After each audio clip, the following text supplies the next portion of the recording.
consumers directly. That's kind of mean they do care, but they don't go after it directly. They think that if they go after exclusion and collusion, they will eventually restore the market to a competitive market, which will lead to good prices and output. They don't want to directly regulate prices. They don't want to directly say how businesses should treat their customers. Okay? Whereas the EU does care about exploitation, and actually it used to be the only thing EU competition law cared about. So if you're interested in this, one of the first big works on Article 102, at the time Article 82, because FYI, the articles have changed over time. If you are confused in old articles when they refer to 82 or 86, go on Google and look up tables of concordance. They will tell you which article is which. Yeah? But anyway, one of the earliest books written by one of the judges of the Court of Justice, René Joliet, wrote Abuse of Dominance and Monopolization. And it compared the US and the EU and said, we will never be like the US because exclusion is not covered by Article 102. We only intervene when there is a direct distortion of the market which harms customers. Is that still the case? No? You're right, it's not? Do you know more about why it's not the case? Well, through things like exclusion, those cases that came up in the EU, like, for example, restriction of supply. Yes, very good. So eventually everyone's like, 102 is only about exploitation. And René Joliet writes a really impressive book, and everyone's like, yeah, man, it's all about exploitation. And actually, if you look at the examples you have in Article 102, so remember, you've got Article 102 and it says in particular, and then lists some things that are considered abuses of dominant position. Actually, it's things like unfair trading conditions, imposing unfair price on your customers. Yeah? So he says it's about exploitation. And then the Court of Justice is like, well, it's about exploitation and exclusion. Okay. So in the end, the EU, through the interpretation by the Court of Justice, now has all three. Where it used to, with unilateral conduct, not care about exclusion, but only about exploitation, it now cares about all of these. Yeah? So EU cares about all of these, the US only cares about collusion and exclusion. Yeah? Does that make sense? These are important concepts. If you do not understand them, tell me. Because I think that if you understand these, you will much more easily understand the things we're going to teach you. When you see an agreement, you look at it and you say, okay, what exactly is this agreement doing? Is it pushing out competitors, right? As a result, distorting the market, then it's exclusion. Or is it not pushing out competitors, but it is hiking up the prices? Collusion. Is there a monopoly? What is this monopoly doing? Is it making it more difficult for rivals to stay in the market? Exclusion. Or is it charging unfair prices to its trading partners or its customers? Exploitation. Yeah? Okay.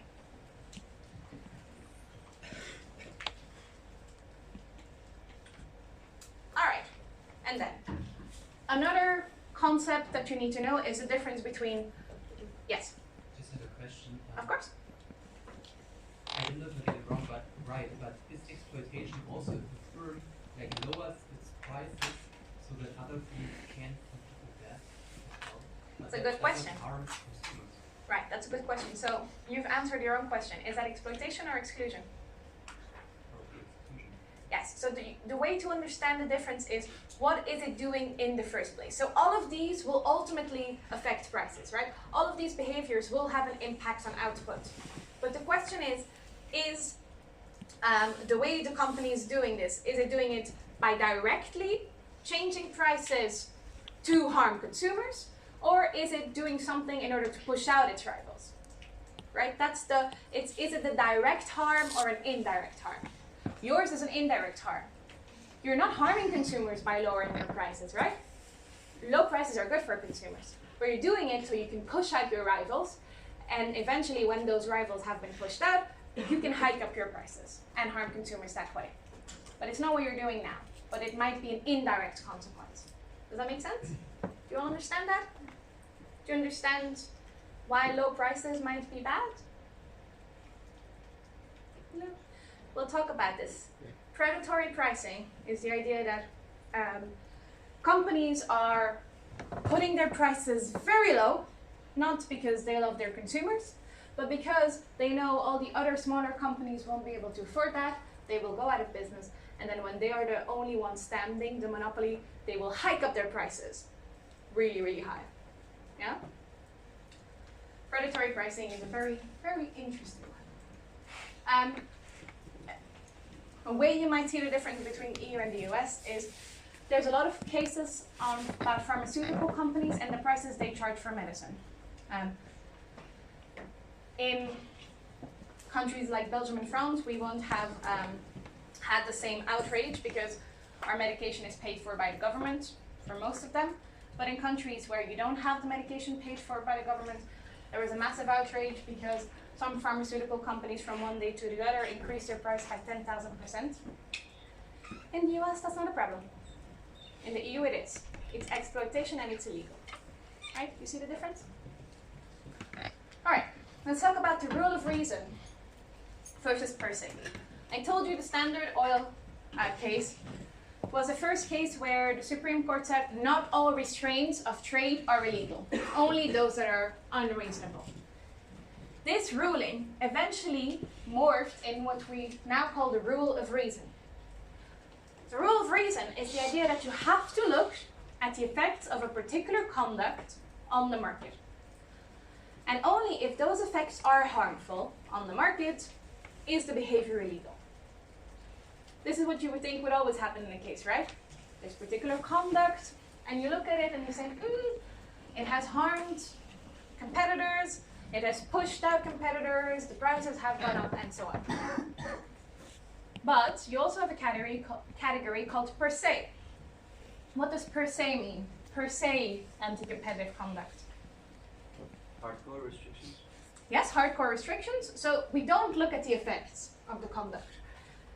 Now you might say, hey, that's not fair, but actually, we classify things as per se when they are things that we have seen so very often that we know that on the whole they are more likely to be harmful than not. Now, in the EU, per se is called by object, and rule of reason is called by effect.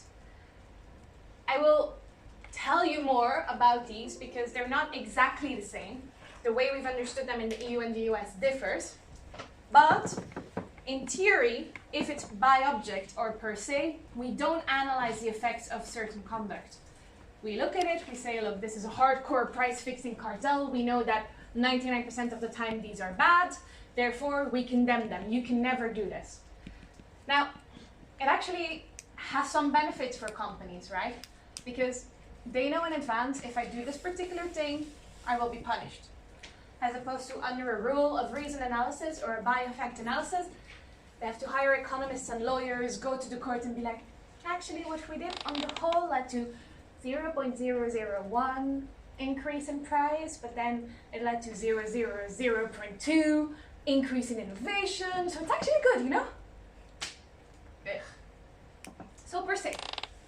On the flip side, if you have per se, and you have too many things that are per se illegal, you could make anything illegal.